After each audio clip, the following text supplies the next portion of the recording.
My name's Ryan, I'm 36, and I've been married to my wife, Stephanie, who's 34, for nearly 10 years.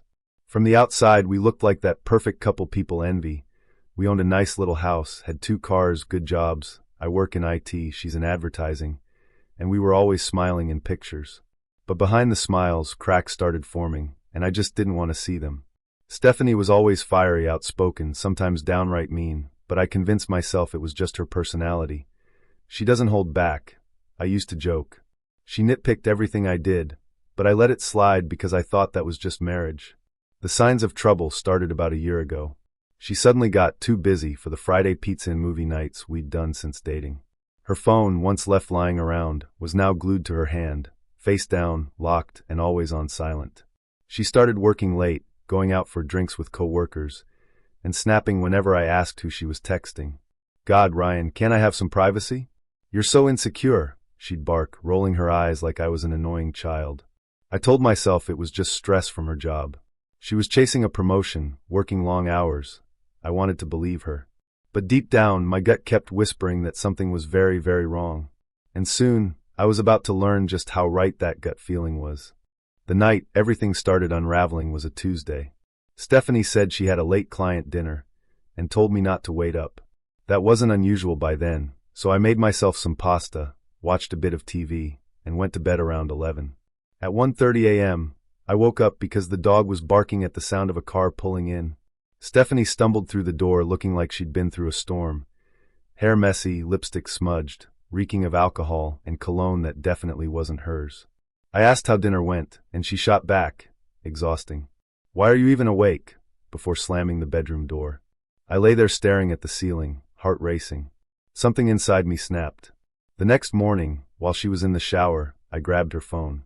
She'd recently set a new passcode, but I knew her well enough to guess it. Our dog's name and her birth year. And just like that, the truth spilled out in front of me. A text thread with a contact saved as client. But the messages weren't about advertising campaigns. They were about us. Or rather, her and him. "Last night was incredible, still can't stop thinking about it. Wish I was waking up next to you right now. Next time, let's book the hotel earlier, so we don't have to rush." Then the photos. Blurry, but clear enough. Her, smiling in bed, someone's arm wrapped around her. My stomach dropped. My hands shook so bad I almost dropped the phone. In that moment, every snapped reply, every work dinner, every locked screen, it all made sick, twisted sense. Stephanie wasn't just distant. She was cheating. I didn't wait long. That evening, when Stephanie came home, I was sitting at the kitchen table with her phone in front of me. She froze the second she saw it, then her face twisted into that bitchy, annoyed expression she always got when she knew she was cornered. "What the hell, Ryan? Snooping? That's pathetic," she spat, like I was the one who had done something wrong. I told her I'd seen everything, the texts, the photos, the hotel receipts buried in her email. My voice was shaking, but I held eye contact. Her first move was denial. "You're blowing this way out of proportion. It's just harmless flirting. God, you act like I murdered someone." When I didn't back down, she changed the story. "Fine. We kissed once. Big deal. Stop being so dramatic." When I pushed harder, she snapped, her voice rising. "Okay, yes, I slept with him. Happy now? Is this the circus you wanted?" I sat there stunned, waiting for some flicker of guilt or regret. Instead, she smirked. Actually smirked. Then twisted the knife. "Maybe if you weren't so boring, I wouldn't have had to find someone else." That was the moment the air left my lungs. It wasn't just the cheating, it was the contempt. She wasn't sorry. She wasn't ashamed. She wanted me to feel like the worthless one. And in that moment, a piece of me shattered. The shock hit me like a freight train.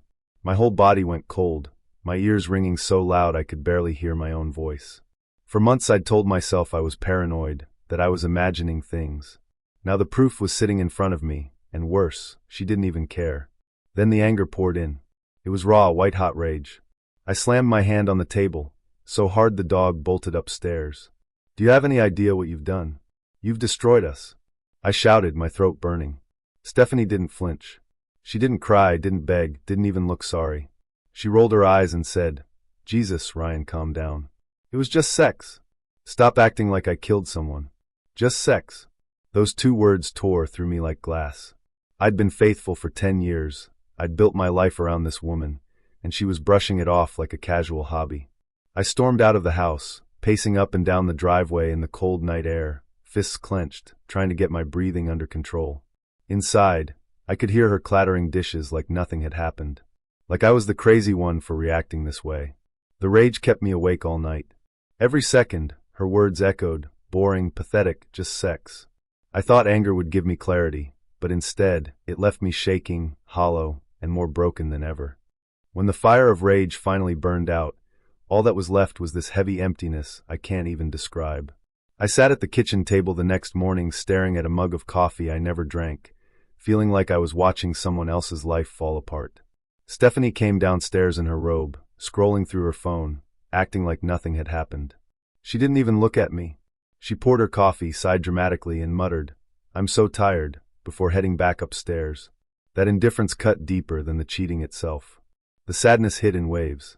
I thought about our wedding day, how she cried when she said her vows. I thought about the vacations where we held hands and promised each other the world. I thought about stupid little things, like how she always stole the blanket at night or teased me for my bad singing in the car. Were those moments real? Or just part of a performance until she got bored of me? At work, I went through the motions. My coworkers asked if I was okay, and I lied through my teeth. Yeah, just tired. In reality, I wasn't eating properly, wasn't sleeping, and when I did, I woke up gasping from dreams of her in someone else's bed. Worse, her words replayed in my head constantly, "You're boring. You're pathetic." And I started believing them. I wasn't just broken anymore. I was hollow, a shell of the man I used to be. I thought I had already seen the worst of it, but the truth just kept unraveling like some cruel joke. Every few days, I'd stumble across another piece of evidence, another lie she had told so effortlessly. First came the phone call from my buddy Matt. His wife works in the same office as Stephanie. He hesitated at first, but finally blurted out, "Man, I don't know how to say this, but everyone at her job knows. She's not even hiding it. She leaves with him, they take long lunches, sometimes they don't come back until hours later." Everyone knew. Except me. The humiliation was like acid in my veins. Then I remembered her Chicago conference from a few months earlier. She had made such a show of packing her suitcase with business outfits, even FaceTimed me from what looked like a hotel room. But a week later, drunk on wine, she slipped up and mentioned a seafood place she had gone to with him. A place right here in town. Not in Chicago. And the final punch? I found a hotel receipt stuffed in her purse, dated the same weekend she swore she was at her mom's helping with spring cleaning. The address of the hotel was 20 minutes away. She didn't even bother hiding it well. When I confronted her, she laughed in my face. "You're obsessed. Do you hear yourself? You sound pathetic. If you were half the man he is, I wouldn't have needed to look elsewhere." It was like she wanted me to suffer. Like every new discovery wasn't an accident, but another dagger she twisted into me, just to watch me bleed. That's when I realized I wasn't just betrayed. I was being tormented. The breaking point came on a Friday night. I'd had a brutal week at work, and all I wanted was to come home, eat dinner, and zone out in front of the TV. Stephanie didn't even bother showing up until midnight. She stumbled in drunk, her hair a mess, smelling like some stranger's cologne. She kicked her heels off in the living room and looked at me like I was the intruder. "Where the hell have you been?" I asked, trying to keep my voice calm. She smirked, tossed her hair, and said, "Out. Why do you care?" That was it. I snapped. I laid everything out on the table, the receipts, the fake Chicago trip, the texts, the whispers from her co-workers. I told her I wasn't paranoid, I wasn't crazy, and I wasn't going to let her gaslight me anymore. She just stared at me for a long second, then burst out laughing. Not nervous laughter. Not guilty laughter. Cold mocking laughter. "God, Ryan," she sneered, "you're so pathetic. You should be grateful someone like me even married you." I slammed my fist down on the table, so hard a glass shattered. My voice cracked as I shouted, "Do you even realize what you've done? You've destroyed us. You've destroyed me." Her answer? A shrug. Then casually, like she was commenting on the weather, "You'll get over it. Men always do." She stormed upstairs, slammed the bedroom door, and left me standing in the kitchen with my chest pounding and my hands shaking. Before that night, some tiny part of me still thought we could fix things. After that night, I knew it was over.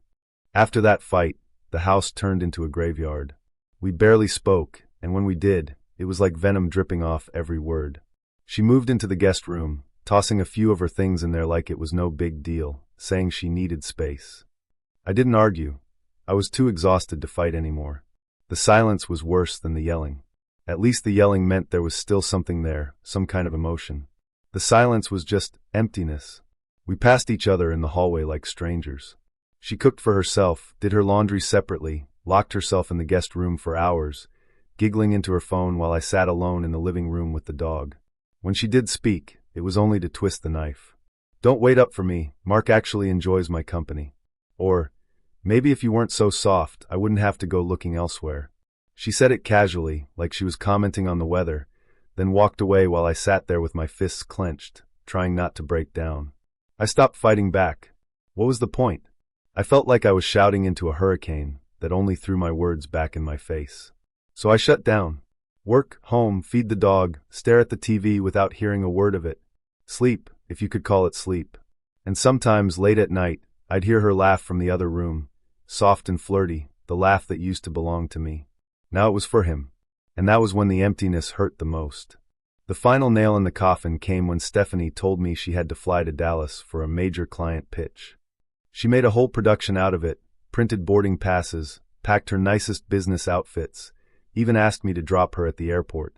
I did, though something in my gut told me the whole thing reeked of theater. That night, while she was supposedly in the air, I got a text from my buddy Matt. He and his wife had gone out downtown, and guess who they saw? Stephanie. Not in Dallas. Not at some hotel. Sitting in a bar booth with Mark, laughing, leaning against him like I never existed. Matt's wife even snapped a picture to prove it. When she came home 2 days later, dragging her suitcase dramatically through the front door, I played along. "How was Dallas?" I asked. She lit up, rattling off details, long meetings, stressed-out clients, bad hotel coffee. She even had the nerve to complain about turbulence on a flight she never took. I let her finish, then pulled out my phone and showed her the photo. Her face went pale for half a second, then hardened. "Matt's wife hates me," she sneered. Of course she'd try to stir up drama. I pushed, demanding the truth. That's when she exploded, shouting, "So what if I lied? You've been suffocating me for years. Mark makes me feel alive. No shame. No apology. Just open defiance, like I was the villain in all of this." And in that moment, whatever thread of hope I'd been holding on to snapped clean in two. The marriage wasn't just broken, it was gone. After that fight, I hit the lowest point of my life. It wasn't just betrayal anymore, it was humiliation. Everyone seemed to know except me. Her co-workers, our mutual friends, maybe even strangers who had seen them out together. I felt like a clown, the last one to get the joke. Nights were unbearable. I'd lie in bed staring at the ceiling, hearing her words on repeat. "Mark makes me feel alive." They echoed in my head until they hollowed me out. Some nights, I couldn't even bring myself to sleep in our bed. I'd crash on the couch with the dog, just to avoid the smell of her perfume on the sheets. I stopped eating properly. Coffee in the morning, maybe a snack if I remembered. I dropped weight without trying. My clothes started hanging off me, and people at work began asking if I was sick. At the office, I was a ghost. I'd sit at my desk, staring at spreadsheets, not even processing what I was looking at. My boss pulled me aside and said, "Ryan, you don't seem like yourself. Do you need time off?" I wanted to scream the truth, that my wife was tearing my life apart, but instead I mumbled, just tired. I stopped answering calls from friends, dodged texts from family. I couldn't face the pity. I couldn't stand the idea of saying it out loud. At home, the silence was suffocating. Stephanie was barely there anymore, and when she was, she stayed locked in the guest room. I wandered the halls like a ghost in my own house, empty, angry, and broken. That was rock bottom. The point where rage, sadness, and numbness all blurred together into one crushing weight I didn't know if I could survive. One night, I sat on the couch in the dark with the dog at my feet, and it hit me. If I stayed in this marriage, it was going to kill me from the inside out. Not with one big blow, but piece by piece, my health, my confidence, my sanity. Stephanie wasn't going to change. She wasn't sorry. She wasn't even pretending anymore. I grabbed a notebook and made 2 columns, stay and leave. Under stay, I wrote, more lies, more humiliation, more loneliness, more contempt. Under leave, I wrote, pain, fear, uncertainty, but also freedom, peace, and maybe even hope. The choice stared me in the face. Staying meant death by 1,000 cuts. Leaving meant ripping off the bandage in one brutal motion, but at least it gave me a chance to heal. The next morning, I told Stephanie I wanted a divorce. I braced myself for tears, rage, maybe even begging. Instead, she laughed. She actually laughed in my face. Good luck, Ryan. No one else is going to put up with you. Mark already promised he'll take care of me. Her words burned, but strangely, they also set me free. She thought she was cutting me down, but all she really did was prove I was making the right choice. For the first time in months, I felt a sliver of clarity. I was done. The very next day, I called a divorce lawyer. Walking into his office felt like admitting failure, like I was handing over the wreckage of my life to a stranger. But the moment I laid everything out, he cut through the fog with blunt words. Ryan, she's cheating, she's admitted it, and she's rubbing it in your face. File now. Protect yourself. So I did. I spent the next week digging through drawers, pulling together bank statements, mortgage documents, insurance papers, tax returns, every single thread that tied us together. Each page felt like I was dismantling a decade of my life, brick by brick. When the papers were finally served, Stephanie barely reacted. She smirked and said, "Finally growing a spine, huh? Don't think you're screwing me over. Mark already said he'll take care of me." She said it with this smug little grin, like she had won. But all I felt was relief. Packing was brutal. The couch we picked out together, the framed photos from vacations, even the stupid coffee mugs from road trips, they all stared back at me like ghosts. I boxed up only what was mine and left the rest. I told myself, things are just things, my peace matters more. There was one thing I refused to leave behind, the dog. She didn't even argue. Probably because deep down, she knew he'd never choose her. He was loyal, and in a house full of lies, that loyalty had been the only thing that kept me sane. The day I dropped the keys on the counter and walked out of that house, I felt gutted but also lighter. My marriage was dead, but for the first time in years, I had a shot at living again. Moving into my new apartment was surreal. It was small, a little shabby, nothing like the house I'd poured years into. But it was mine. No tension, no lies, no Stephanie. Just me and the dog. The first week was brutal. I kept catching myself doing couple things out of habit. Setting out 2 mugs in the morning, reaching for the other side of the bed, cooking too much dinner. The emptiness hit me hard, like walking into a room and forgetting what you came for, except it was my whole life. The silence was different too. In the house, silence had been suffocating, thick with contempt and resentment. Here it was clean, peaceful, almost healing. The dog adjusted quicker than I did. He followed me everywhere, curling up next to me at night as if to remind me I wasn't completely alone. Honestly, he saved me from falling into an even darker hole. But the aftershocks came fast. Running into mutual friends who gave me pity eyes, stumbling across pictures of Stephanie and Mark on social media, smiling like they hadn't set fire to everything. Some nights I woke up drenched in sweat, her voice in my head whispering, "You're pathetic." Mark makes me feel alive. Still, something inside me began to shift. The longer I was away from her, the clearer things became. I wasn't crazy. I wasn't paranoid. I wasn't boring or worthless. I had been loyal to someone who thrived on tearing me down. It still hurt like hell, but for the first time in months, I felt like maybe I could breathe again. As the weeks passed, the fog began to lift, and with it came an ugly kind of clarity. Stephanie's affair wasn't some one-off mistake. It was the final act of years of contempt I had been too blind to face. I thought back to the way she always criticized me. How nothing I did was ever good enough. How she made me feel small with her sarcastic digs, then brushed them off as just jokes. For so long I told myself that was just her personality, that every marriage had rough edges. But now I saw it for what it was, disrespect. The cheating only exposed what had been there all along. She didn't respect me. Maybe she never really loved me, at least not the way I loved her. I was stability. I was comfort. And when she got bored, she found someone else and blamed me for it. I started writing down what I had learned so I wouldn't forget. Trust your gut. If something feels wrong, it probably is. Don't let anyone gaslight you into ignoring it. Respect is non-negotiable. Without it, love means nothing. Once your partner looks at you with contempt, it's already over. Their betrayal isn't your failure. Stephanie cheated because of who she is, not because of who I am. The hardest lesson? Realizing that being alone is 1,000 times better than being with someone who makes you feel worthless. It didn't erase the pain, but it gave me something solid to hold on to. A direction. A reminder that the suffering wasn't for nothing. After weeks of dragging myself through each day, I realized I had 2 choices. Stay stuck in the pain or start clawing my way out of it. Stephanie had already taken so much from me.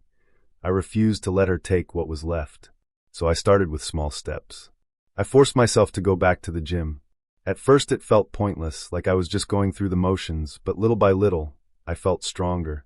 Each drop of sweat felt like I was burning out some of the poison she left behind. I dusted off my old guitar, something Stephanie used to call noise. I played until my fingers hurt, rediscovering the part of me she had mocked into silence. I even started cooking proper meals, experimenting with recipes, and making a mess in the kitchen without someone standing over me rolling her eyes. Most importantly, I reached out to people again. I told friends the truth about what had happened. At first, it was humiliating to admit, but every time I spoke it out loud, it felt like the weight got a little lighter. I wasn't carrying her shame anymore. I was setting it down. Therapy helped too. My therapist said something that stuck with me. You don't heal by going back to who you were before. You heal by becoming who you were always meant to be. That hit hard. I wasn't the same guy who married Stephanie. I was someone who had been broken and survived. It wasn't about proving her wrong. It wasn't about revenge. It was about proving to myself that I could live again. And slowly, I started to believe I could. When the divorce papers were finalized, I expected to feel devastated all over again. But instead, I felt free. The pain was still there, but the constant weight of her contempt was gone. Signing those papers was like cutting the last chain holding me down. I threw myself into building a new life. My apartment became a place of comfort instead of exile. I bought furniture I actually liked instead of what Stephanie thought was aesthetic. I painted the walls a bold color, just because I could. I hung up posters and photos without asking anyone's opinion. For the first time in years, my space reflected me.